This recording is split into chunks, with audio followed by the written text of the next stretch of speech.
Bonjour à tous, je me nomme Adinare Asuawe Samuel du Togo. Je suis étudiant en troisième année en génie civil. Donc, dans le cadre du concours de maths digitale TORA, mon exercice portera sur le calcul de l'air, du centre de gravité et puis du mouvement statique en appliquant les méthodes de la résistance des matériaux appliquées au calcul d'intégrale double d'un domaine délimité par deux courbes. Donc on va passer donc ici de déterminer l'air S, le centre de gravité YG, ses coordonnées bien sûr, le moment statique ZS d'une section droite dont la ligne moyenne est constituée par un arc de parabole d'ouverture 2A, voilà, et de flèche F dont l'épaisseur E, voilà, mesurée verticalement est constante. Donc on va calculons l'air S. Donc la RDM nous dit S égale à l'intégrale double de ds. Donc on voit que le S est délimité par deux domaines, Y1 et Y2. Donc les deux courbes sont des courbes paraboliques. Alors on peut dire que Y1 de X peut s'écrire sous la forme de AX carré plus BX plus C. Donc pour X égale à 0, on a Y1 qui est égal à moins E sur 2. Pour X égale à A, on a Y1 qui est égal à F moins E sur 2. Et pour X égale à moins A, on a Y1 qui est égal à F moins E sur 2. Donc on tire Y1 de X qui est égal à quoi? Qui est égal à F sur A carré X au carré plus, moins E sur 2. Donc le même raisonnement pour Y2. Ça fait AX carré plus BX plus C. Donc pour X égale à 0, on a Y2 qui est égal à, voilà, E sur 2. Pour X égale à moins A, voilà, on a Y2 qui est égal à F plus E sur 2. Et pour X égale à A, pour faire la même chose, on a toujours Y2 qui est égal à F plus E sur 2. Voilà, donc on a S qui est égal à intégrale double, voilà, donc ds en coordonnées cartésiennes, ça fait dx dy. Donc ça fait intégrale de moins a à a, intégrale de y1 à y2 dx dy. Donc ça fait intégrale de moins a à a, intégrale de y1 à y2 dy et tout dx. Donc c'est le calcul de l'intégrale double d'un domaine délimité par deux courbes. Donc ça fait intégrale de moins a à a, la primitive de 1 ça fait y, à prendre entre y1 et puis y2, le tout dx.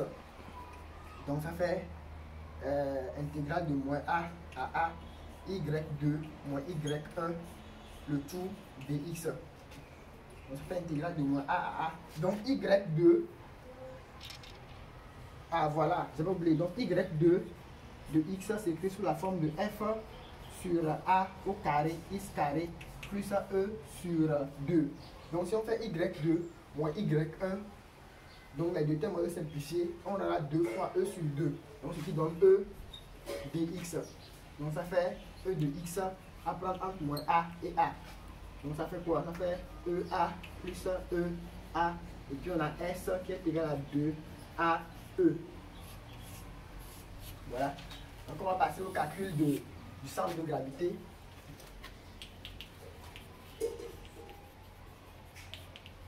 Voilà. Donc on va calculer d'abord son premier coordonnée YG qui est égal à 1 sur S. La RDM nous dit ça fait 1 sur S intégrale de Y ds.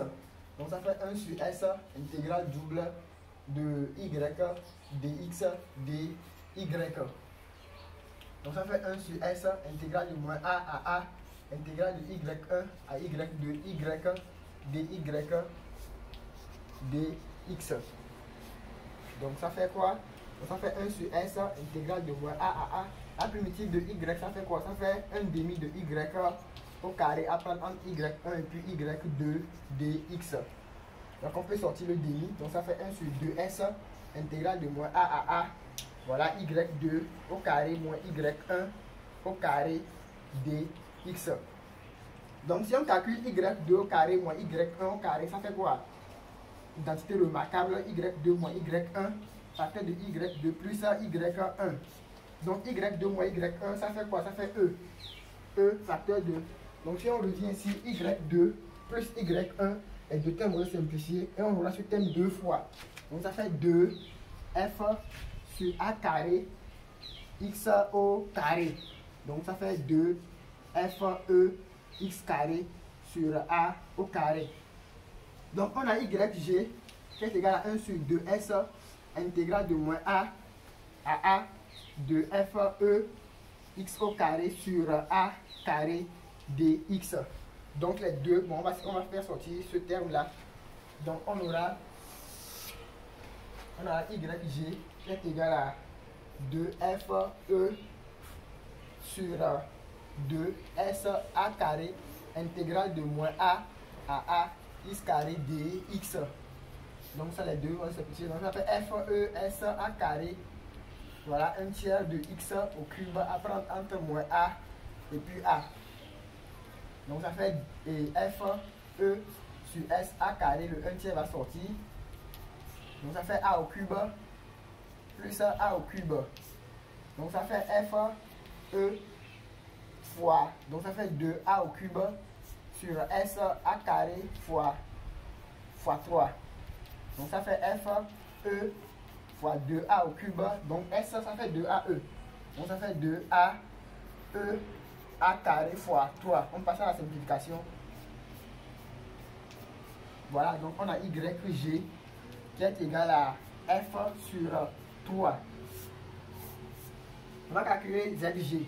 Donc ZG, on fait intégrale 1 sur S bien sûr. La RDM nous dit ça. Z ds. Donc ça fait 1 sur S intégrale double de Z dx dy. Donc ça fait Z sur S intégrale double de dx dy.